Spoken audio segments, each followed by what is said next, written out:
Hey guys, welcome back to Contest Prep University. I'm Joe Klemczewski with Adam Atkinson, episode 3, meal planning, post-workout meal. Adam, we left off talking about how if you were training midday or afternoon or later in the evening, you've had some meals in, you don't particularly need a large meal, maybe not even protein, maybe the chance to get just a little bit of carbohydrate through the workout.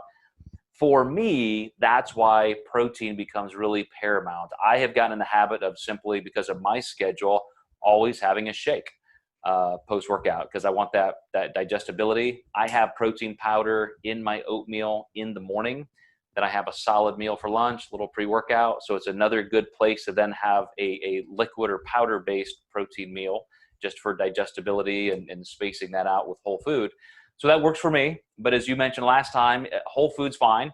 If you're having chicken breast or something like that, it doesn't take long at all for that to get digested post-workout and start hitting your bloodstream. You'll see amino acid content in your bloodstream rise almost instantly. But what are some of the other things that you consider post-workouts, regardless of the time of day you're training? Yeah, well, the first consideration is, are you going to add carbs with this meal or not? And it's going to vary.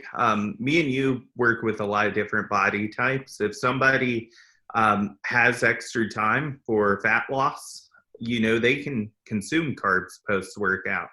But a great benefit is not including carbs and taking advantage of a protein-only meal.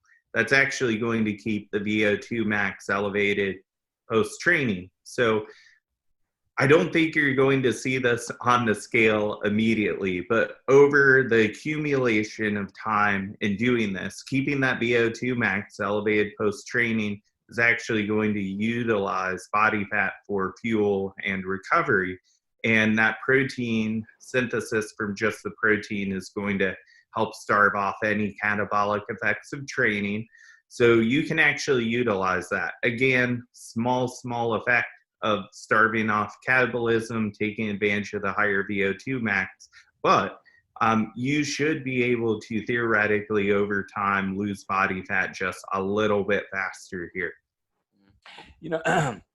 It's been a few years. I'd be interested to see if any other studies have been done on this, but back when I was writing some series on this for a few of the major bodybuilding magazines, I did do a little bit of a literature review and found that post-oxygen consumption what was really part of kind of a complex network of variables happening. And as you mentioned, if you have protein alone after a meal, and sometimes that can come in the form of a powder or even branching amino acids, you literally did reduce catabolism, muscle catabolism. You got out of that higher cortisol scenario. But you didn't necessarily stop using body fat as an energy substrate. And so you really do get kind of the best of both worlds of reducing catabolism, but also then starting the recovery process. But as soon as you add carbohydrate, it really maximizes the effect of not only the protein, but now you're starting the recovery because insulin is shuttling the amino acids back into the muscle tissue that you just worked. So I would agree, Adam, that this is a place where if just losing body fat is paramount and you have to get that done, then you could take advantage of that being an accelerated time. The two caveats are, number one, it's probably going to make you hungrier because now you've gone through all that activity. And if you go without carbs post-workout, you could be literally starving 30 minutes later with a protein-only meal. So regardless how much carbohydrate you have or the calorie deficit, I would still recommend for most people, unless you're in that extreme category of really needing the fat loss, of saying, let's fuel the workout, get the carbs, get the protein, anything you need pre-workout to have a great workout, but then do both post-workout, and then we can sacrifice a little bit of carbohydrate later. So I would still want to sandwich that workout with the best pre and post-workout possible, but with that one single caveat you said about just really needing to burn extra body fat. And I will say that scenario works horribly with morning trained clients because now you're getting a small meal and then you're getting nothing. So that's one scenario where I would pretty much never recommend that. That's just taking it too far.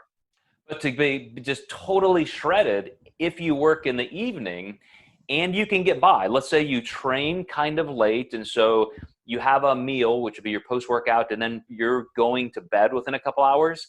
That may be a place where you can get protein only and then really accelerate body fat loss, through the evening hours when you're asleep. But if you're going to stay up later, or it causes you to wake up in the middle of the night starving, it's another thing to be wary about. But I would say, just as one more issue with those post-evening workouts, a lot of people think they can't eat carbohydrates post-workout because they're training in the evening. And again, if you're staying up late at night and you have the room to spare, you're not totally behind the 8 ball with fat loss, it's 100% okay to have those carbs post-workouts for the recovery and the fact that you're probably not going to eat again for another 8 or 10 hours at least. Yeah, absolutely. All right, guys. Well, thanks for watching and listening. And we're going to skip ahead to the next episode where we talk about all the other meals combined. We got pre and post workout, the 2 most important meals taken care of. So now we're going to talk about how to distribute and time those meals throughout the rest of the day. We'll catch you next time.